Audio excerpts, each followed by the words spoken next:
On va finir le chapitre 13 de Matthieu et on commencera la lecture au verset 54. Je vous invite avant cela de prier.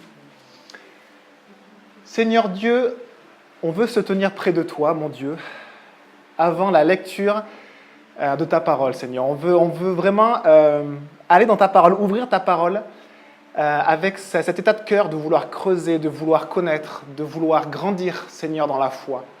On te demande de nous enseigner, on te demande que ton Saint-Esprit agisse, sinon rien ne se fait. Et merci pour cette richesse incroyable qui est la parole de Dieu, qui est ta parole, Seigneur. Merci. Amen. Donc, Matthieu 13, et on va commencer au verset 53. Lorsque Jésus eut fini de dire ses paraboles, il partit de là. On se souvient que Jésus avait tout le chapitre 13 enseigné par le moyen de paraboles. On avait expliqué ce que c'était, on avait étudié chacune des paraboles, et maintenant il finit ses enseignements. C'est peut-être une compilation d'ailleurs de l'évangéliste Matthieu. Il peut y avoir plusieurs moments que Matthieu a compilés dans ce chapitre 13, et là c'est la fin de cette partie d'enseignement par parabole. Et on continue au verset 54.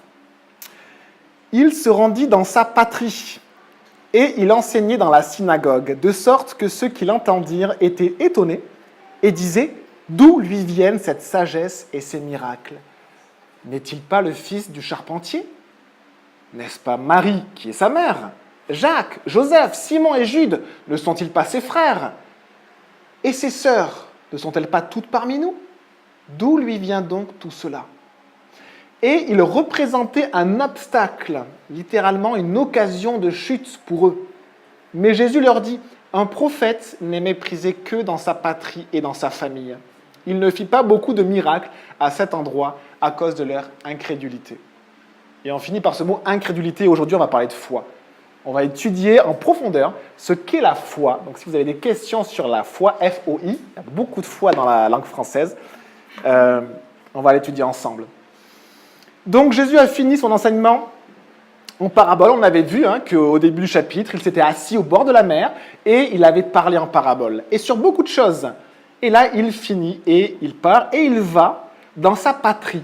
Alors c'est étonnant de voir, mais de réaliser, parce que tout le monde a une patrie, tout le monde est né quelque part, tout le monde a des parents. Et donc c'est intéressant de réaliser que Jésus aussi a une patrie, Jésus aussi a des origines ici terrestres. Il a vécu dans la culture juive, il a vécu dans une ville qui s'appelle Nazareth. On se souvient que Jésus est né dans la ville de Bethléem, mais qu'il a vécu toute sa vie dans une autre ville, la ville de Nazareth. Il a vécu avec une culture peut-être particulière de la ville, peut-être avec des spécialités culinaires, peut-être avec des manières de faire particulières, une manière de parler, de voir un peu peut-être la vie, chaque ville, comme chaque pays a ses caractéristiques. Et Jésus a été façonné aussi dans un contexte culturel, peut-être qu'il y avait un savoir-faire local. Et Jésus a eu, comme nous on a, des origines terrestres. Une culture, aussi une culture religieuse, peut-être certains d'entre vous ont une culture religieuse, protestant, orthodoxe, catholique, islamique, il y a des cultures religieuses dans ce monde-là. Jésus a eu une culture religieuse juive, et il est parlé ici de sa patrie, donc littéralement le territoire de ses pères. Et ça fait référence à la ville de Nazareth. Et on lit qu'il enseigne dans une synagogue. Alors les synagogues, c'est quoi? Les synagogues, c'est un lieu où, assez naturellement dans l'histoire du peuple juif, eh bien, ce peuple de Dieu s'est rassemblé. Et c'est assez intéressant de faire le parallèle. Dans l'Ancien Testament, le peuple de Dieu qui se rassemble dans des synagogues et le peuple de Dieu dans le Nouveau Testament. Dans l'Ancien Testament, le peuple de Dieu, naturellement, il n'y avait pas des lois qui parlaient de la synagogue, mais ils veulent se rassembler. Pourquoi? Eh bien, synagogue, c'est deux mots en fait, deux mots grecs qui veulent dire synagogue. Deux mots synonymes. Donc, le mot synagogue que l'on voit, c'est soit synagogué, qui veut dire une assemblée, un lieu de réunion, un endroit où on se rassemble, où on a de la communion fraternelle, un endroit où on étudie la parole de Dieu. Ça vous fait penser, j'espère, à quelque chose. Ou proseuché, qui littéralement veut dire un lieu de prière. C'est beau de voir en fait que dans l'Ancien Testament, et assez naturellement, les Juifs ont senti ce besoin vital de se rassembler dans des lieux. Chaque village avait sa synagogue. Jérusalem avait plusieurs synagogues. Les grandes villes avaient plusieurs synagogues. Et de la même manière, dans le Nouveau Testament, il y a ce côté vraiment mu par le Saint-Esprit, assez naturel, que dans chaque ville, les chrétiens ont besoin de se rassembler dans une église locale. Et église, c'est quoi? C'est assembler, c'est pareil. C'est le mot assembler. Église ou assemblée. Église, c'est ecclésia, qui littéralement veut dire mise à part ou sortie hors de. Dieu nous a pris là où on était. Et il nous a pris un peu de ce monde qui s'en va avec ses fêtes, ses liesses, sa politique, tout ce que vous voulez, sa philosophie. Et il nous a pris et nous a mis à part. Et donc, cette église, aujourd'hui encore, on n'est plus juif, on n'est pas juif, et on se rassemble un peu de la même manière que dans l'Ancien Testament, dans un lieu de réunion, dans un lieu de communion, dans un lieu de prière. Donc, dans une synagogue, dans l'Ancien Testament, dans la culture juive, il y avait trois représentations de trois cultes, on pourrait dire, trois moments particuliers, le lundi, le jeudi et le samedi. Donc, et le samedi, c'était le jour de Shabbat, le sabbat. C'était le samedi matin où c'était vraiment le culte le plus important. Mais il y avait aussi un moment d'enseignement l'après-midi. Ici, le passage parallèle de Luc 4 nous dit que c'est un jour de sabbat. Donc, Jésus enseigne un samedi, sûrement un samedi matin. Et dans les synagogues, une personne, même si elle n'était pas forcément de la ville, si elle connaissait Dieu, elle pouvait se lever, lire le Tanakh. Le Tanakh, c'est tous les rouleaux de l'Ancien Testament, et pouvoir aussi enseigner. Donc la culture de l'époque, c'est on se lève, on lit une partie, on ouvre le rouleau, on lit une partie de la parole de Dieu, puis on s'assoit et on enseigne. C'est ce que Jésus va faire. Et Jésus enseigne. Il enseigne la parole de Dieu. Je ne sais pas si vous êtes comme moi, mais moi j'aurais vraiment aimé être là. Jésus enseigne. C'est génial quand même. Là, nous, on essaie de bafouiller quelques mots à partir de la parole de Dieu. On travaille, bien sûr, pour essayer de partager, d'être enseigné, pour creuser cette parole qui nous fait grandir. Là, c'est Jésus qui enseigne. C'est lui qui a écrit la parole de Dieu. C'est lui qui l'a transmise. Il est là, la parole, et puis il enseigne. C'est génial. Et en plus, il fait des miracles. Il fait des miracles. Les gens le voient. Et il le fait dans sa propre ville, là où on l'a vu grandir. Regardez la réaction des gens de Nazareth. De sorte que ceux qui l'entendirent étaient étonnés. Mais bien sûr qu'ils sont étonnés. Moi, je serais tellement étonné. Je voudrais tellement être à leur place. Étonnés et disaient, d'où lui viennent cette sagesse et ces miracles? D'où lui vient cette sagesse? Ce gars parle, mais c'est extraordinaire. Quelle sagesse! Dans d'autres passages, c'est étonné par ces paroles de grâce qui sortaient de sa bouche. Des paroles qui nourrissent, des paroles qui touchent. Waouh, Jésus enseigne. J'aurais voulu être à la place de ces gens de Nazareth. Alors, l'étonnement n'est pas mauvais en soi. Si vous vous souvenez de ce passage où Marie, la mère de Jésus, va avoir une révélation, un ange va venir la voir. Elle va être étonnée. Elle va tellement être étonnée. Et l'ange va lui dire, tu vas devenir enceinte. Et Marie va dire, c'est pas possible, je ne suis pas mariée, je n'ai pas de relation sexuelle, je ne peux pas être enceinte. Et l'ange va lui dire, mais c'est Dieu qui, par sa puissance, va te rendre enceinte. Waouh, elle est étonnée. Donc être étonnée n'est pas mauvais en soi. Et il y a des questionnements, des questions que se posent les gens. Ils écoutent Jésus et puis ils commencent à se poser des questions. Les questions qu'ils ont ne sont pas mauvais en soi non plus. Mais ce qui est terrible dans ce passage-là, c'est qu'il n'y a pas de réponse. Il n'y a pas de réponse. Ils se posent des questions, ils sont là, et il n'y a pas de réponse. Si je vous dis d'où lui viennent cette sagesse et ces miracles, j'espère que chacun a une réponse tellement simple. D'où lui vient ça? Quand je lisais ce passage, quand je l'étudiais à la maison cette semaine, je me dis, mais qu'est-ce que ça devait être merveilleux d'être présent là. Mais ça vient d'où? Mais de Dieu. Ça vient du ciel, bien sûr, ça vient de Dieu. Et ce qui est incroyable, c'est qu'ils se posent la question, mais d'où vient cela? Mais ils n'ont pas de réponse. Ils n'ont pas de réponse. Ceux qui ont vécu avec Jésus pendant 30 ans n'ont même pas de réponse. C'est terrible. Si on fait le parallèle avec Marie, Marie aussi a eu des questions. Marie aussi, comme ces gens-là, a eu des questions. Et puis elle a dit à l'ange, mais c'est pas possible, comment ça va se passer? Et l'ange lui a répondu. Et qu'est-ce qu'elle a fait? Elle a écouté. Elle a écouté la parole de Dieu et elle a cru. Et ça lui a suffi. Eux, ils entendent la parole de Dieu et ils se posent des questions, ils se posent des questions, ils se posent des questions.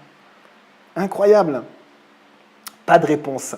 Une absence de réponse terrible pour un peuple, et je le rappelle, qui lisait la parole de Dieu le lundi, le jeudi, le samedi, pendant les fêtes. Une fois par an, ils allaient au temple, et les fêtes ne duraient pas que quelques heures, duraient plusieurs jours dans la parole de Dieu. Incroyable, ils connaissent la parole de Dieu par cœur. L'éducation des Juifs s'est structurée autour de l'étude de la parole de Dieu. On apprenait à lire et à écrire avec les lettres de la Bible, les lettres sacrées. Tout était image liée à la parole de Dieu. Ils étaient imbibés de la parole de Dieu.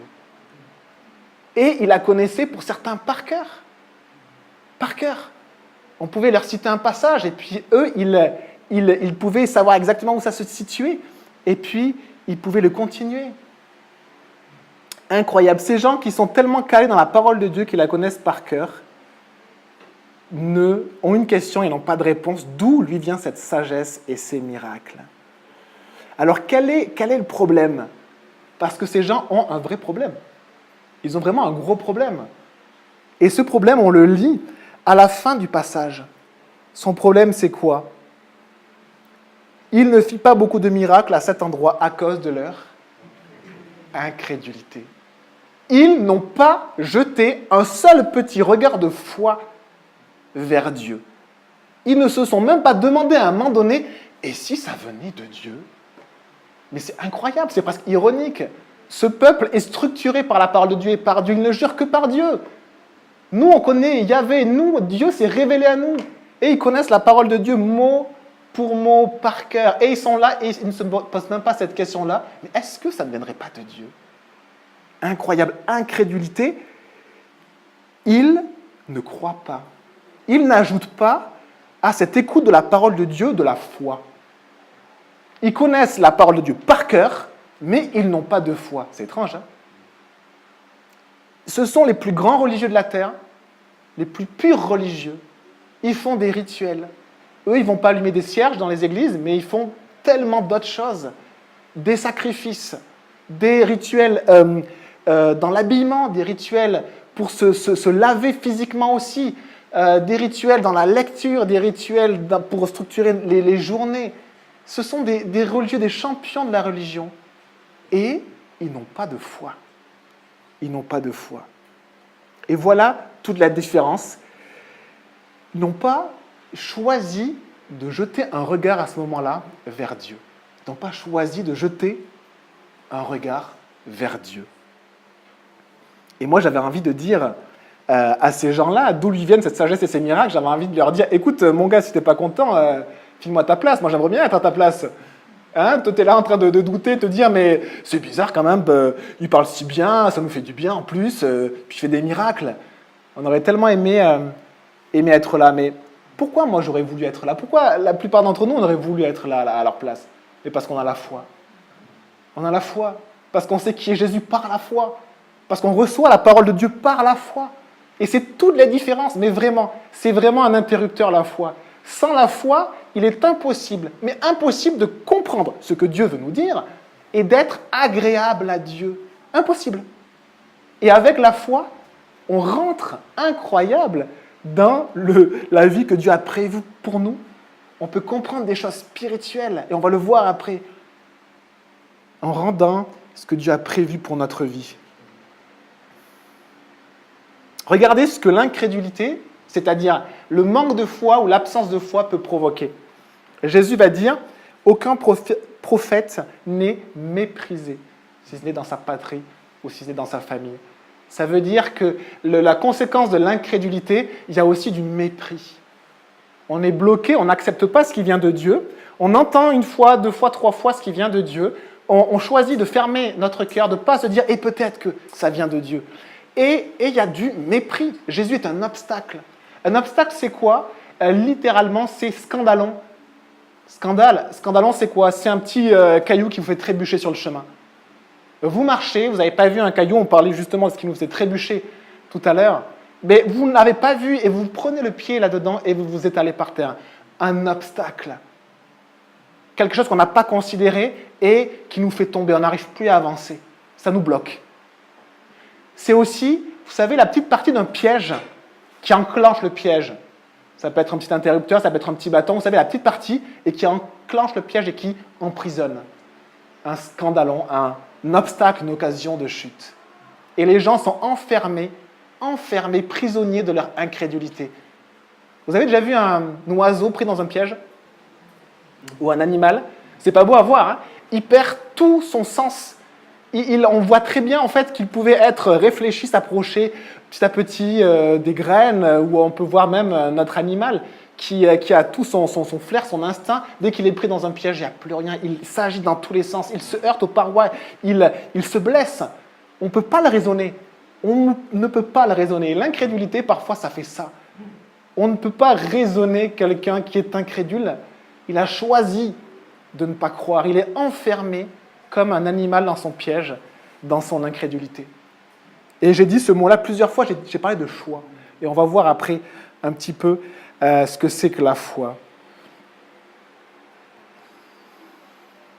Qui est Jésus? Qui est Jésus? Il se pose cette question-là. Mais qui est ce gars-là? Mais on le connaît! Écoute, Moshe, c'est le fils du charpentier. Joseph, ah oui, le fils du charpentier, c'est vrai. Et Marie, mais oui, on connaît Marie. On connaît ses enfants, on connaît ses fils, ses filles. Ses fils se sont mariés dans le village. Et puis ils ont ça comme travail. Il y en a qui travaillent dans le bois, d'autres peut-être qui sont pêcheurs, je ne sais pas. Et oui, on les connaît. Marie, bien sûr, Jacques, Joseph, Simon, Jude, ce sont ses frères. Et puis on connaît aussi ses sœurs. Elles sont encore parmi nous. On connaît leur famille, leurs enfants. Et du coup, ils pensent connaître Jésus.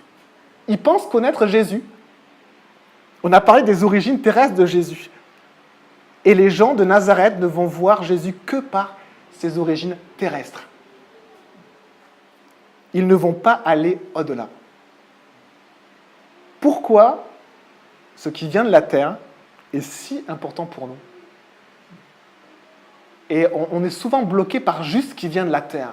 On le connaît, c'est notre village. On s'en souvient quand ils sont arrivés dans leur maison, et ils ont vécu pendant des dizaines d'années. On les connaît bien, on connaît bien Jésus. Et parfois même, ça devient un obstacle dans notre croissance spirituelle. Jésus avait des origines terrestres, il a vécu sur terre à peu près 30 ans. Mais il avait des origines célestes. Jésus vient du ciel. Et si vous voulez savoir qui est Jésus, il ne faut pas chercher sur la terre, il ne faut pas chercher sur des restes archéologiques. Il faut aller chercher dans le ciel. C'est là où vous allez connaître l'identité de Jésus. Et ça nous parle aussi de notre identité. Si vous voulez savoir qui vous êtes, vraiment qui vous êtes, on a tous des origines terrestres qui sont bonnes. Jésus ne les met pas de côté. On a une culture, on a des pays d'origine, cette église est multiculturelle. Et c'est une richesse. On s'apporte mutuellement les uns aux autres. Et c'est magnifique, on a chacun notre famille, on a chacun nos parents, on a chacun nos lieux d'origine, notre éducation ou éducation religieuse, d'accord, c'est une richesse. Mais ça ne nous décrit que de manière terrestre.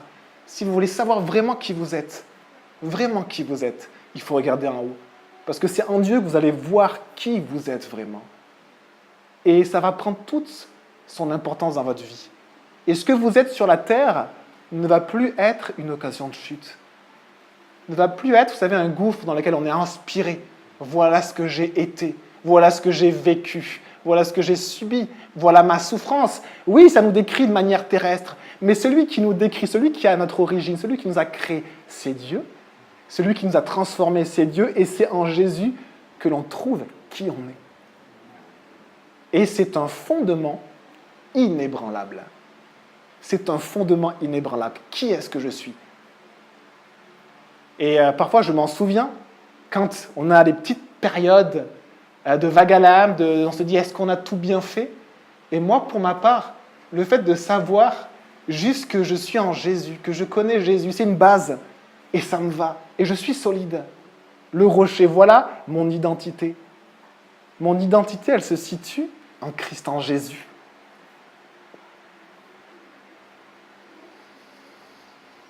Alors si nous pensons que tout ce qui nous définit vient de la terre, eh bien toute notre identité va venir de la terre et on va être stérile. On va être stérile spirituellement. On peut devenir aussi incrédule sans foi. Comme ces gens-là, tout ce qui les définissait, c'était la terre. Et ils pensent savoir qui est Jésus. Ils pensent connaître Jésus parce qu'ils connaissent sa famille, ils connaissent son lieu de vie. Et dans leur regard sur Jésus, il leur manque l'essentiel. Il leur manque la foi. Et voilà pourquoi Jésus dit « Un prophète n'est méprisé que dans sa patrie et dans sa famille. » On définit les gens par rapport à ce que l'on connaît d'eux. Et plus on est proche de certaines personnes, plus on connaît quelqu'un, plus on a passé de temps avec quelqu'un, plus on pense savoir qui il est. Et ces gens pensaient savoir qui il était. Ils avaient passé des dizaines d'années avec Jésus. Et ils ne le connaissaient pas du tout. Et on oublie cette chose fondamentale quand on parle de l'identité. C'est Dieu. C'est Dieu. Toutes choses proviennent de lui. Alors si on oublie d'où on provient, eh bien on n'a pas compris qui on est. Et si on oublie où on va, on n'a pas compris aussi qui on est. Moi, ça me rassure de savoir que c'est Dieu qui me définit. Et ce n'est pas mes actions. Et ce n'est pas mon passé. Et il y en a pas mal. Il y en a une grande foule qui va aller au ciel, qui va avoir vécu ça. Un passé vraiment peut-être de patachon ou de sagouin ou ce que vous voulez. Et puis, c'est pas ce qui les définit. Ce qui les définit, c'est Jésus. Et ils sont beaux en Jésus. Et ils sont grands, ils ont construit quelque chose en Jésus. Waouh! Et ils sont solides en Jésus. La psychologie, la psychanalyse, la relation d'aide, je pense, parfois oublie ce thème principal. On cherche vraiment à creuser pourquoi la souffrance, qu'est-ce qui s'est passé, on va essayer de régler ça. Mais le centre de qui on est se situe en Dieu. Et si on comprend qui on est, si on comprend qui on arrive vraiment à avancer. Parce qu'on se base sur Dieu. Sur Dieu. Alors nous, chrétiens, on ne peut pas comprendre qui on est si on ne regarde pas à Christ. Et eux, ils ne peuvent pas comprendre, les gens de Nazareth, qui est Jésus s'ils ne regardent pas à Dieu. Ils sont obligés de regarder à Dieu. Et on le fait des fois, on oublie de regarder à Dieu. Ils ne se souviennent pas de pourtant ce qui a été dit publiquement. Et les Juifs sont très très bons dans la tradition orale, extrêmement bons. Ils sont extrêmement bons dans la tradition écrite. C'est un peuple, comme d'autres peuples sur la terre, qui sont capables de saisir ce qui a été dit, ce qui a été fait, le saisir tel quel et le transmettre de génération en génération tel que ça a été dit. Et c'est pour ça qu'aujourd'hui, on a aussi les évangiles, on a aussi la parole de Dieu de l'Ancien Testament. Qu'est-ce que Dieu avait dit?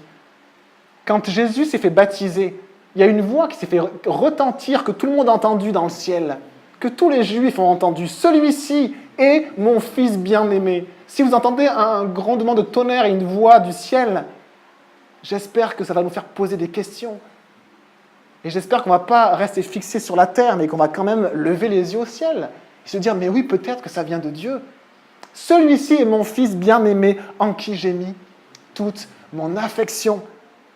Ça veut dire que Jésus est le Fils bien-aimé de Dieu. Voilà qui il est. Voilà qui il est. Si vous voulez connaître Jésus, c'est là. C'est le Fils bien-aimé de Dieu. Si vous voulez savoir qui vous êtes, des enfants bien-aimés de Dieu, c'est là où vous allez trouver votre identité. Alors, il leur manque ce regard, il suffit d'un regard, un regard de foi, et ils ne l'ont pas. La foi, les amis, change tout. Mais vraiment change tout. Et sans la foi, on peut tout avoir, on peut tout faire, et ça peut ne servir à rien. Et tout peut être stérile. Stérile. Alors, on va étudier ensemble la foi, et certains le savent, il y a un chapitre entier de la parole de Dieu qui est consacré à la foi. Donc, prenez vos Bibles dans Hébreux et au chapitre 11.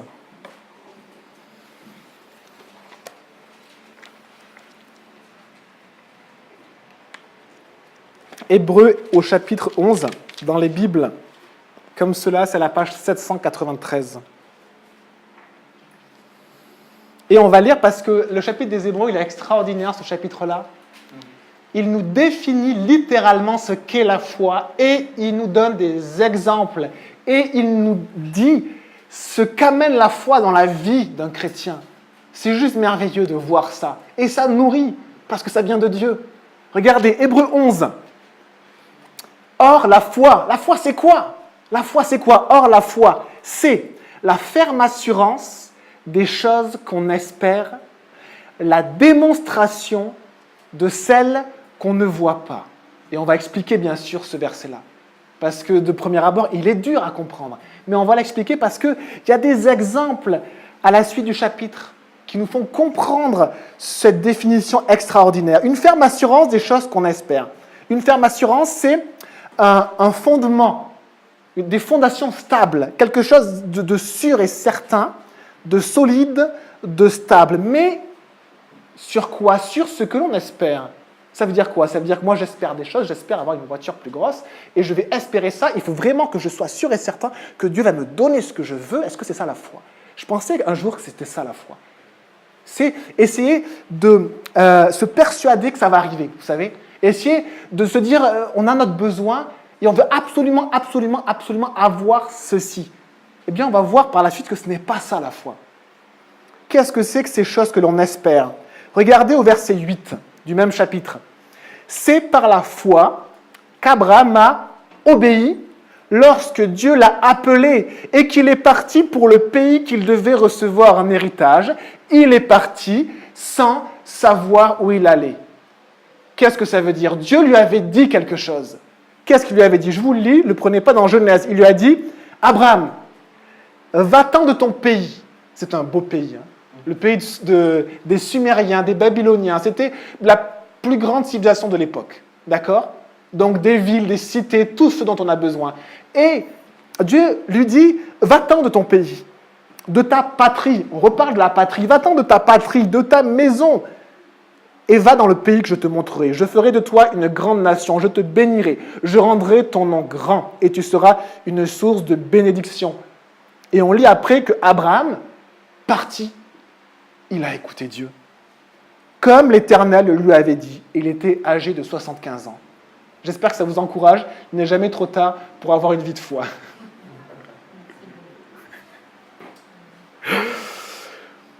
Pourquoi Abraham est-il parti? Pourquoi Abraham est-il parti? Parce qu'il a cru. Dieu lui a parlé, mais ce qui est terrible avec Dieu, désolé pour cette parole, ce qui est terrible avec Dieu, c'est que Dieu nous dit ce qui va arriver, mais ça n'arrive pas. Encore. Dieu nous donne des promesses, nous dit, voilà ce qui va se passer. Et c'est moi qui le dis. Et ça, c'est les choses qu'on espère. C'est-à-dire, les choses qu'on espère, c'est les promesses de Dieu. Toute sa vie, Abraham va être dirigé par ce qu'il espère, les promesses de Dieu, ce que Dieu a dit. Donc, quand on lit, c'est la ferme assurance des choses qu'on espère, ça veut dire que c'est la ferme assurance que ce que Dieu a dit dans ma vie, il va le faire.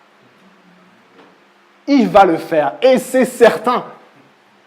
Est-ce que vous savez comment les chrétiens appellent, est-ce que tu pourrais ouvrir la porte, s'il te plaît, comment les chrétiens appellent leur certitude d'aller un jour au ciel et d'être pour l'éternité avec Jésus? L'espérance. Pourquoi on appelle ça l'espérance? Parce que c'est quelque chose que l'on espère, que l'on n'a pas encore, mais que Dieu a dit. Et la foi, qu'est-ce qu'elle procure, qu'est-ce qu'elle est? C'est une ferme assurance que ce que Dieu dit, c'est vrai. Ce que Dieu dit, c'est vrai. Une belle définition de la foi.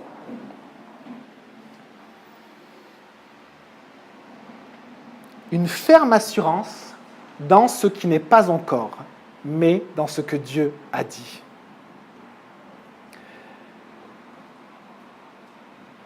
Qu'est-ce qui va nous donner cette certitude, cette ferme assurance? Le fait de croire en Dieu et en sa parole. Et croire en Dieu et croire en sa parole, c'est indissociable. Et là, il faut vraiment écouter. C'est qu'il y en a beaucoup qui ont une foi en Dieu, mais ils ne croient pas en la parole de Dieu. Et pourtant, c'est indissociable. Quand Dieu a dit qu'il a créé les mondes, c'est Dieu qui l'a dit. Il a créé comment? par sa parole. Sa parole est puissante. Il a tout créé par sa seule puissance. Il a fait naître cet univers extraordinaire et cette vie incroyable. Et les scientifiques sont là, sont ébahis. On a même envie de déifier presque des fois la nature tellement elle est extraordinaire. Dieu a tout créé par sa parole. Croire Dieu et croire sa parole, ça va de pair. Et parfois, quand notre foi diminue sur ce que Dieu dit, eh bien, notre vie chrétienne, forcément, va s'en ressentir. Notre vie avec Dieu va forcément s'en ressentir. Écoutez ceci, Romains 10, 17. La foi, elle vient de ce qu'on entend, et ce qu'on entend vient de la parole de Christ, la parole de Dieu. La foi, elle naît. Quand est-ce qu'elle naît? Elle n'est pas de nulle part, la foi. Quand un jour, on va entendre, pas la pensée de quelqu'un, pas la philosophie de quelqu'un, pas la politique de quelqu'un, quand on va entendre la parole de Dieu. Voilà pourquoi le rôle des chrétiens, c'est juste la transmettre avec amour, la parole de Dieu. Et un jour, il y a des gens qui entendent la parole de Dieu, et tout d'un coup, eh bien, ils vont jeter un regard de foi vers Dieu. Elle naît à ce moment-là, quand on écoute la parole de Dieu. Abraham, c'est pareil pour lui. Il a entendu Dieu lui parler, et qu'est-ce qu'il a fait? Il a fait le choix de croire que ce que Dieu dit, c'est vrai. Alors, il a engagé toute sa vie. Il avait peut-être une maison, une belle ville, et il va vivre dans des tentes le restant de sa vie sans avoir de patrie, sans savoir où il allait, sur la promesse de Dieu.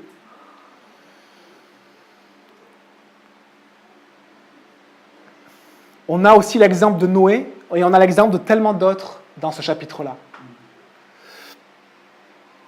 La suite du verset, c'est la foi, c'est une démonstration des choses qu'on ne voit pas. Et on va aussi essayer de comprendre cela. Une démonstration, littéralement une conviction. Vous savez, quand quelqu'un va vous convaincre par des arguments solides, vous êtes là, vous doutez de quelque chose, et quelqu'un va vous expliquer.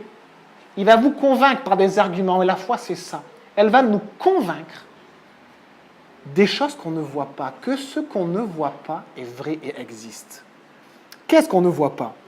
Première chose, on lit au verset 3, « Par la foi, nous comprenons que l'univers a été formé par la parole de Dieu, nous l'avons dit, de sorte que le monde visible, ce que l'on voit, n'a pas été fait à partir de choses visibles. » En fait, l'origine du monde, et ça serait bien que les scientifiques puissent un jour le découvrir, ça serait juste une avancée extraordinaire, c'est que l'origine de la création n'est pas physique, n'est pas une relation de cause à effet. L'origine de toute la création, de tout ce qui vit, tout ce qui existe, c'est Dieu.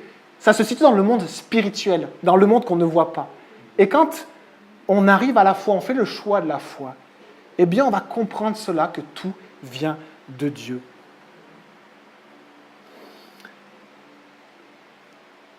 Regardez les gens de Nazareth. Jésus les enseigne et fait des miracles devant eux. Et eux, ils sont bloqués par leur compréhension humaine, ils ne comprennent pas. Et de cette manière-là, malheureusement, ils vont s'opposer à la vérité, ils vont rejeter, ils vont mépriser. Ils ne peuvent pas accepter ce que Jésus dit, ce que Jésus fait, ça les dépasse. Parce qu'ils n'ont pas choisi de jeter un regard de foi. Et parce qu'ils ne voient pas. Ils voient Jésus, mais ils ne le voient pas. Est-ce que ça vous est arrivé des fois d'essayer de convaincre quelqu'un, de lui dire ce que vous vivez avec Dieu? Mais je t'assure ce que je vis, regarde ce que Dieu a fait dans ma vie. Regarde ce que je ressens, je te l'explique. La joie, l'amour, et si juste un instant tu pouvais connaître l'amour de Dieu, te sentir aimé par Dieu, qui n'arrive même pas à remplir tout l'univers tellement il est grand et puissant.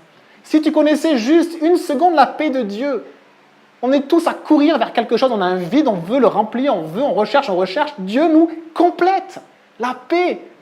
Et là, on se dit, mais j'ai besoin de rien d'autre que toi, Seigneur. C'est la paix de Dieu, la complétude, waouh. Et on essaie d'expliquer ça. Mais les gens peuvent nous regarder, nous entendre et ne pas comprendre, ne pas voir. Pourquoi? Parce qu'il manque la foi. La foi, c'est la conviction, la compréhension de ce qu'on ne voit pas. Il n'y a que Dieu qui peut le montrer. Il n'y a que Dieu qui révèle par la foi ce qu'il fait, ce qui est vrai, ce qui est réel, et bien plus réel que ce qui est physique et visible, bien plus réel.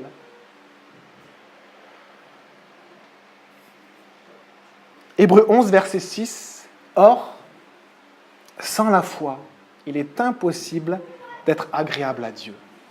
Impossible de lui plaire. Car il faut que celui qui s'approche de Dieu, eh bien, il croit que Dieu existe. Et, écoutez cette formulation qui est peut-être spéciale, on va l'expliquer, qu'il récompense ceux qui le cherchent. Il y en a plein qui vont à un Dieu indéfini, un Dieu de puissance, un Dieu un peu partout, un Dieu multiple, un Dieu. Là, il est parlé du seul vrai Dieu qui se révèle, qui répond. Ce n'est pas un Dieu qui a enclenché quelque chose il y a des milliers ou des millions d'années, non. C'est celui qui est le Créateur encore aujourd'hui et qui se révèle par sa puissance encore aujourd'hui. Et celui qui s'approche de Dieu, qui veut avoir ce contact avec Dieu, eh bien, il faut bien qu'il croie qu'il existe. Souvent, je mets au défi les gens de leur dire, mais pourquoi vous ne parlez pas à Dieu et vous lui dites, mais si tu existes, révèle-toi à moi. Parce qu'il manque la foi. Il faut le choisir, ça. Est-ce que tu veux ou est-ce que tu ne veux pas? C'est un choix. La foi, c'est aussi un choix. Dieu a dit, j'ai mis devant toi la vie et la mort. Choisis. Mais choisis la vie, s'il te plaît. Choisis la vie, s'il te plaît. Et Dieu le répète toute sa parole. Choisis la vie. Je te donne la vie. Jésus nous a donné sa vie. Il est mort sur la croix. Je te donne ma vie, une vie éternelle qui passe après la mort. Rien ne donne ça. Rien ne donne ça. Jetez un regard dans la direction du Dieu vivant. Ce Dieu qui écoute et qui répond à celui qui vient à lui simplement, humblement. Jetez un regard vers ce Dieu qui se révèle. La foi, c'est d'accepter un face-à-face avec Dieu. Et le problème, c'est que Dieu n'accepte qu'un seul face-à-face. Ce face-à-face, on vient avec la foi. Et nous, on veut venir avec autre chose. On veut venir en allumant nos cierges. On veut venir avec des photos, on veut venir avec des statues, on veut venir bien habillé, on veut venir avec des toges, on veut venir avec une religion, on veut venir avec des prières récitées, on veut venir avec ce qu'on a fait, avec le bien qu'on a fait. On veut venir peut-être avec de l'argent, on veut venir avec plein de choses. Mais vous n'aurez pas de face-à-face avec Dieu comme ça. Le face-à-face qu'on a avec Dieu, c'est par la foi. C'est-à-dire, on est obligé, Dieu nous oblige, si on veut être dans sa présence, à lâcher ça. Quand on s'avance de Dieu par la foi, on est nu. On n'a plus rien. On n'a plus rien, on est seul devant Dieu. Et on ne peut pas dire, voilà ce que j'ai fait, on est juste là. Et là, on réalise qui on est. On n'est pas grand-chose. Et on veut écouter Dieu qui il est. Et c'est là la foi. C'est un peu, j'arrête de parler. Et je veux que ce soit toi qui me parles, Seigneur. Et quand on fait ce pas avec Dieu, on n'oublie pas que c'est pas moi qui ai créé Dieu, c'est Dieu qui m'a créé. C'est pas moi qui suis parfait, c'est lui qui est parfait. Et moi je ne suis pas tout puissant, lui est tout puissant. Il est Dieu. Impossible de se présenter devant Dieu avec orgueil. Impossible. Dieu ne se révèle pas aux orgueilleux. Dieu ne se révèle pas à ceux qui viennent par des actions. Dieu se révèle simplement et uniquement à ceux qui viennent à lui par la foi. Et la foi, et on va finir avec ça, la foi, c'est à la fois un choix et à la fois un cadeau. C'est les deux en même temps. Un choix parce que c'est nous qui prenons la décision ou non d'avancer ou pas. Fais un pas vers Dieu et Dieu fera un pas vers toi. Mais il y a ce pas-là. C'est nous qui décidons ou non d'écouter ou pas. Quand on parle de la parole de Dieu, on fait le choix. J'écoute, j'écoute pas. On fait le choix de mettre de l'importance dans la parole de Dieu ou pas. C'est un choix que l'on fait. On choisit aussi de faire confiance en ce que Dieu dit ou pas. Abraham, Noé et tous les hommes de foi. Vous imaginez Noé, Dieu lui a dit de construire une arche. Mais pas un petit bateau. Un bateau de plus de 130 mètres de long. Mais il n'y avait pas les usines actuelles, les scieries actuelles, avec des outils peut-être faits de cailloux taillés. Il va construire le plus gros bateau de tous les temps. Maintenant, il y en a des plus grands, mais avant, vous imaginez juste sa famille. Il a passé peut-être jusqu'à 60 ans ou 80 ans à construire ce fichu bateau. Il n'y avait rien. Et il construisait, il n'y avait rien.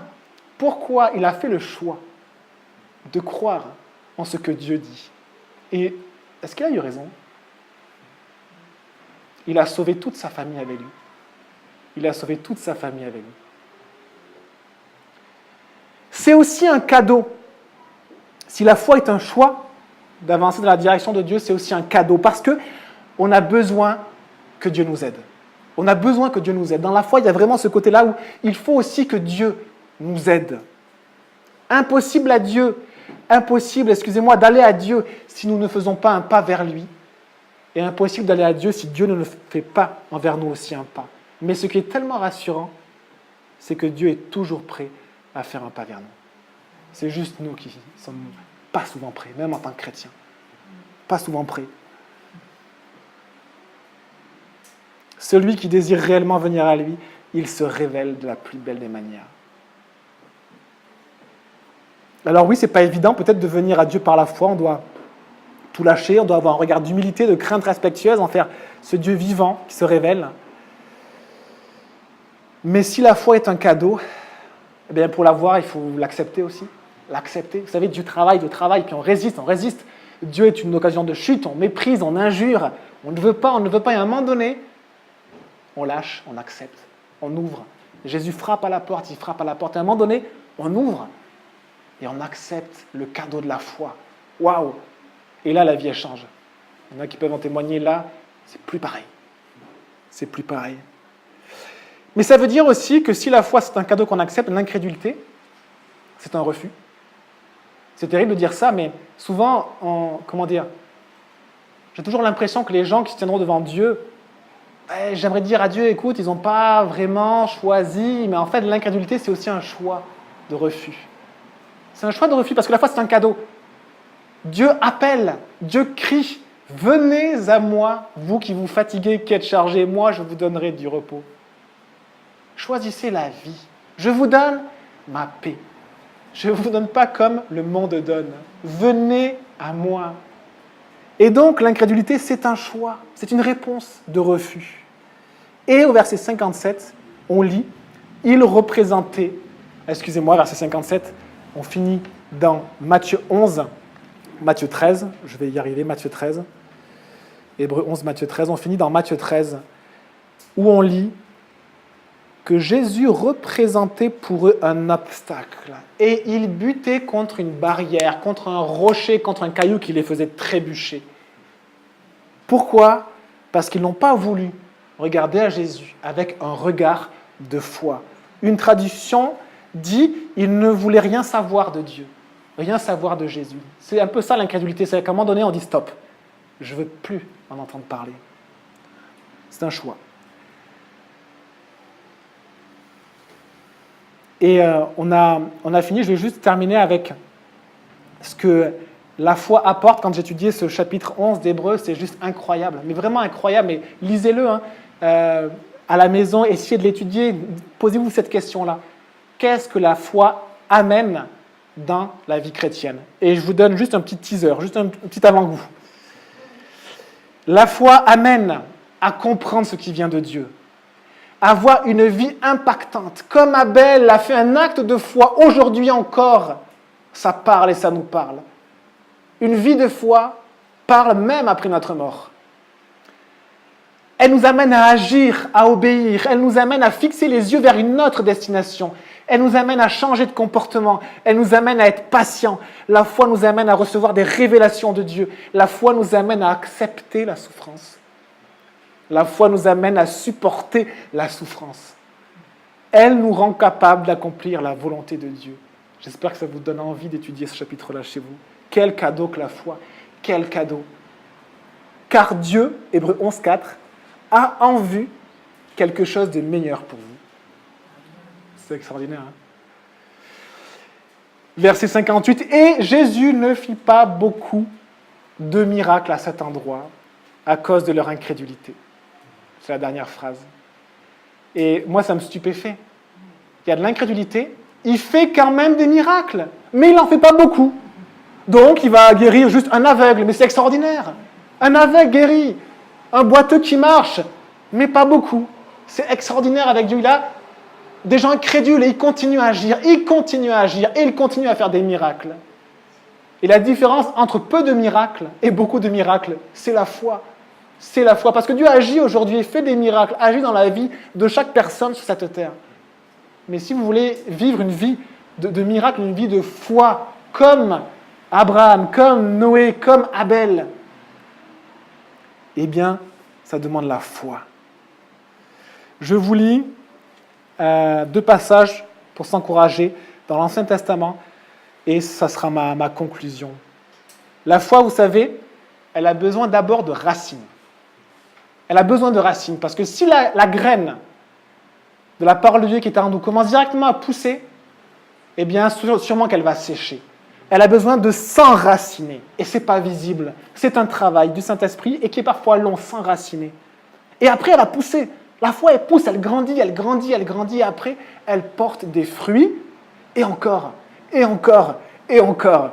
Regardez, Jérémie 17, verset 7, je vous le lis. « Béni soit l'homme qui fait confiance à l'Éternel, qui a mis sa foi en Dieu, qui place son espérance en lui. Il ressemble à un arbre planté près des eaux, qui étend ses racines vers le courant. Il ne s'aperçoit pas de la sécheresse, de la venue de la chaleur, des épreuves. Et son feuillage reste vert. » On continue à dire « Waouh, qu'est-ce qu'il est en bonne santé celui-là !» Lors d'une année de sécheresse, il ne redoute rien et il ne cesse pas de porter du fruit. Encore et encore et encore. Je vous propose de prier. Si vous n'avez pas fait ce pas de foi vers Jésus, c'est le moment de le faire et c'est un choix que Jésus vous propose. Vous pouvez le faire dans votre cœur, très simplement en parlant à Dieu avec vos mots et en désirant que Dieu se révèle à vous. Seigneur Jésus, merci pour ta parole puissante. Merci pour ce qui vient de toi. Merci pour tous tes miracles dans nos vies. Merci Seigneur de t'être révélé à nous. Merci Seigneur parce que quand on a enfin abaissé les armes devant toi, ton ciel s'est déversé dans nos vies. On a connu ton amour Seigneur. On a connu ta paix, on a connu ta joie. Et on a ce qu'on n'avait pas avant, une ferme assurance sur ce qui va arriver, une ferme assurance sur notre vie, sur notre destination, sur notre éternité. Et tu nous fais voir ce que l'on ne voyait pas avant, tu nous fais voir ce que tu fais dans nos vies et autour de nous, et tu nous laisses être sur cette terre pour faire ta volonté. Seigneur, aide-nous à faire ta volonté sur cette terre, et elle ne peut se faire que par la foi. On t'en supplie Seigneur, viens à notre aide, remplis-nous, fais-nous grandir dans la foi, que vraiment puisse s'enraciner dans ta parole, pousser dans ta parole et porter des fruits pour toi. Que tu sois glorifié, Seigneur Jésus. Amen.